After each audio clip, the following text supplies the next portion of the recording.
আজকে আমাদের ঈদযাত্রার 27 তারিখে ঈদযাত্রার চতুর্থ দিন।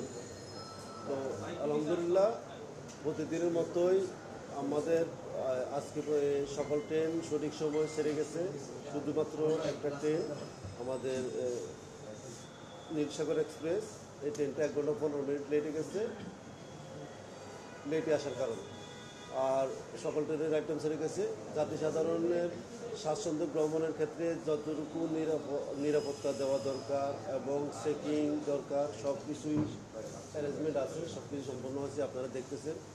আর আমাদের ঢাকা স্টেশনে যে ধরনের নিরাপত্তার ব্যবস্থা বা যে ধরনের চেকিং প্রোগ্রাম ব্যবস্থা নেওয়া হয়েছে, তাই অনুরূপ একই ধরনের ব্যবস্থা বিমানবন্দর এবং যদুপুর স্টেশনেও নেওয়া হয়েছে বলে আমি জানি। তো এবারে ইনশাল্লাহ এই জাতি সাধারণের মোটামুটি কোনো রকম স্বাচ্ছন্দ্য ভ্রমণের ক্ষেত্রে কোনো রকমের অসুবিধা বা কোনো রকমের বিঘ্ন করতেছে না, সেটা আপনারা দেখতেছেন। এবং সুন্দরভাবে ওনারা স্বাচ্ছন্দ্যে এবং নিরাপদে ভ্রমণ করতে পারতেছে। নীলসাগর এক্সপ্রেস ট্রেনটা যান্ত্রিক ত্রুটির কারণে লেট হয়েছে, এই ধরনের কোনো কথা আমি বলি নাই এবং এটা সঠিক না। ট্রেনটা লেটে আসছে, লেটে গেছে। জাহানাবাদ এক্সপ্রেস ট্রেনটা লেটে আসতেছে, আপনারা জানেন। ঠিক ওই ট্রেনটা আসার পরে ট্রেনটা ছেড়ে যাবে। এটা আমাদের এখানে কোনো রকমের দেরি করা হয় না, আসার পরে ইঞ্জিনটা ঘুরে চলে যায়। সুতরাং এখানে কোনো রকমের সমস্যার সৃষ্টি হয় না ঢাকা স্টেশনে।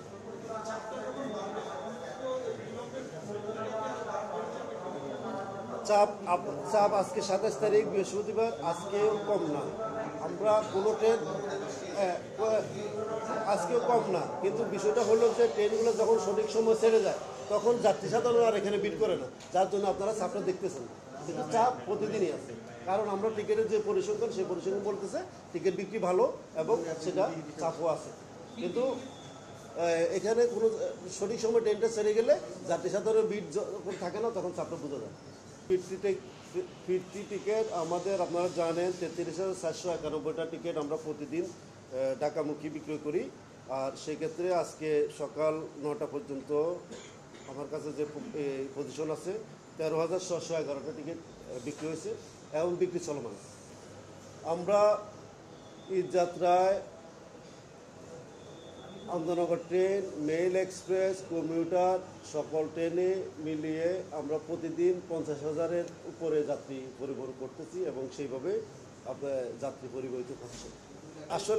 আসলে দেখেন আপনারা, আমি এর আগেও প্রেস ব্রিফিংয়ে বিভিন্ন সময় বলছি যে আমাদের বিভিন্ন রুটে আন্তনগর ট্রেন বৃদ্ধি পেয়েছে এবং আন্তনগর ট্রেন বৃদ্ধি পাওয়ার সাথে সাথে ওই সব রুটে আগের মতো আর ট্রেনে যাত্রী প্রেশার নাই, যাত্রীর চাপ নাই।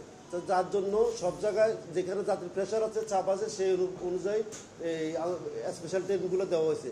আর এখন যে ঈদের সময় একটা এই কমিউটার ট্রেন, আমরা নরসিংদী কমিউটার ট্রেন উদ্বোধন করলাম বা চালু করলাম, সেটাও তো যাত্রী পরিবহনের ক্ষেত্রে একটা ধাপ অগ্রসর হয়েছে। আমি আপনারা জানেন আমি ঢাকা স্টেশনের স্টেশন ম্যানেজার।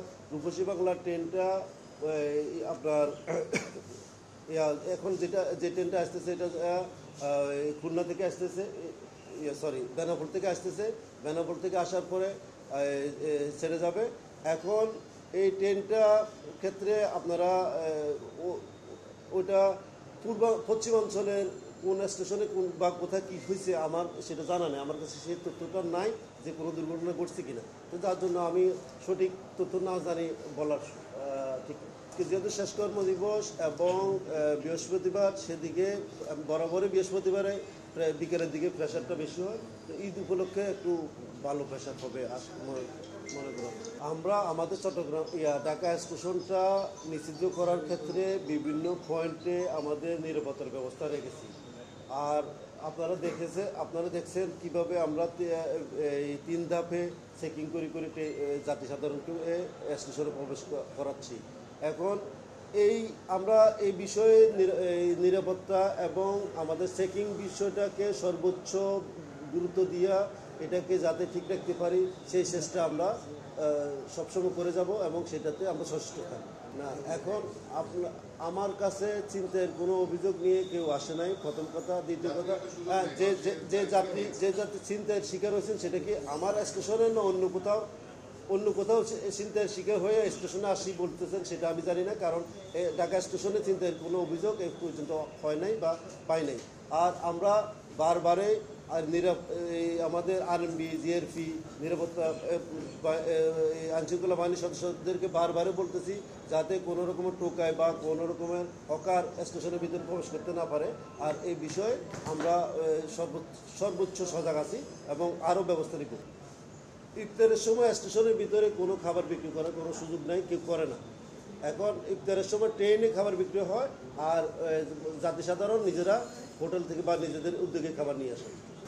আমরা সর্বোচ্চ ভবিষ্যৎ আল্লাহর হাতে, আল্লাহ জানে, কিন্তু সর্বোচ্চ চেষ্টা করতেছি। আপনারা দেখতেছেন যে নিরাপত্তার ব্যবস্থা বা যে চেষ্টা আছে, এই চেষ্টা আমরা চলমান রাখবো এবং সর্বোচ্চ সচেতন থাকবো। আপনারা দোয়া করবেন যাতে এভাবে ভালোভাবে জাতিসাধারণ নিজেদের নিরাপদে নিজেদের গন্তব্যে পৌঁছতে পারে। হজ করেছি, ব্যাংকে কি করে টাকা জমাই বলেন? ইউসিবি তাকওয়া পরিপূর্ণ ইসলামিক পন্থায় পরিচালিত ব্যাংকিং